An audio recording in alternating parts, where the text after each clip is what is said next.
Well, that's such an important question, and I think there's many aspects about the ocean that can inspire us. Certainly, there's artwork, there's music, there is the songs of the fishing people and the fishing families that have built up over so many years.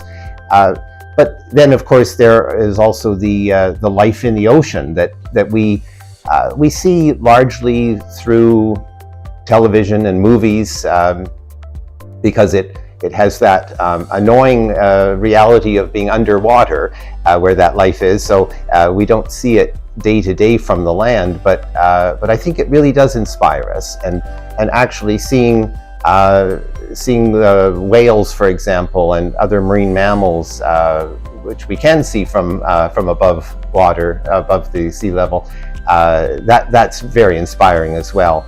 But in a way, it is the connection that people have with the ocean that is the most inspiring. People that work on the ocean, people that fish, families that are in communities on the coast. And I personally have been just so inspired by coastal communities around the world. In my home part of Canada, the communities on the coast are tourist attractions, but they're also places where people make their home, live from the ocean, and even that interaction between the land and the ocean is really inspiring.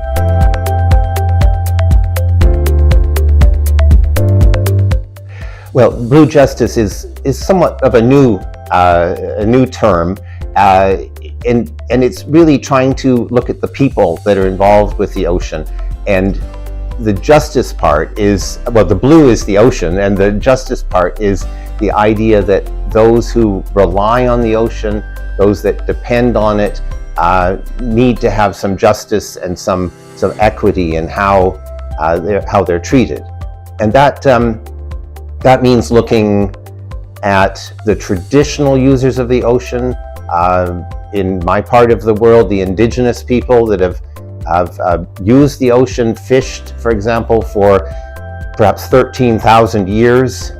They have that very long tradition, and so blue justice for the indigenous people would be a fair treatment of their access to the ocean. But that also applies to traditional coastal communities as well. And certainly that's an essential question to ask. Why are we not more conscious of the natural world around us? But it doesn't apply to everyone. People who go fishing are very conscious of the world around them. And this is another inspiring aspect for me, that I've learned so much about the ocean from the people who fish on the ocean, the people who go out on that ocean, and the families that live beside the ocean. They care about nature. They are very connected to nature, and they understand that if you're not appreciating nature, you're also not appreciating how you make a living. That you need the connection with nature in order to keep making a living. And that's what we refer to as sustainability. The idea of sustaining your living and sustaining the ocean, those two go together. So people who are on the ocean regularly and make a living from it, I think really do have that understanding. Maybe they didn't used to. Maybe in the long past, people didn't appreciate that the ocean was limited and we had to care for the ocean. We had to have stewardship of the ocean. But now I think things are evolving so that that understanding is much more there. Of course, we also need that for all of us. For society has to appreciate that the ocean needs to be taken care of. That's where governments come in, policymakers, people that need to make sure that overall we are in fact taking care of the ocean. And that means as well that impacts that affect the ocean from the land have to be carefully monitored. Pollution that goes from the land into the ocean has to be kept to a minimum. And so there are a lot of actual policy aspects that come into caring for nature.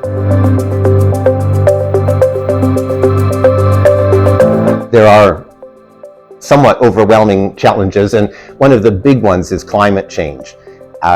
Climate change is potentially ruining the coral reefs of the world. It's affecting shellfish in many parts of the world. It's affecting how people make a living from the ocean.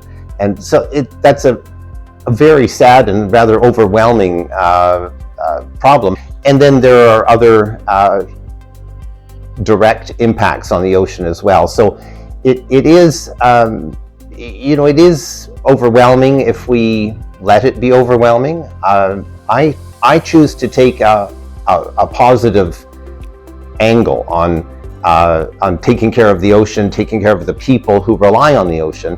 And it's those coastal communities, I think, that are the inspiration. And they are very much the solution. Well, part of the solution. I mean, we also need governments to play their part, and we need all the public to play their part. But the inspiration for me comes from those people out in the ocean, those people on coastal communities that are every day back and forth connecting to the sea. But one community is not going to solve climate change. We need big action around the world on climate change. Similarly on biodiversity, on maintaining and protecting the biodiversity of the world, the range of species and ecosystems that help us to live, we need big action on that. But I'm very positive about what local action can take as well, and what kind of success. And in fact, my work has been documenting that for the last few decades, documenting the successes of coastal communities and fishing people in acting in stewardship of the ocean. And that's not just protecting the ocean because the ocean is a nice place. It's also because fishing people make their living from the ocean. Coastal communities rely on the ocean. So there's a lot of human aspects that come in there.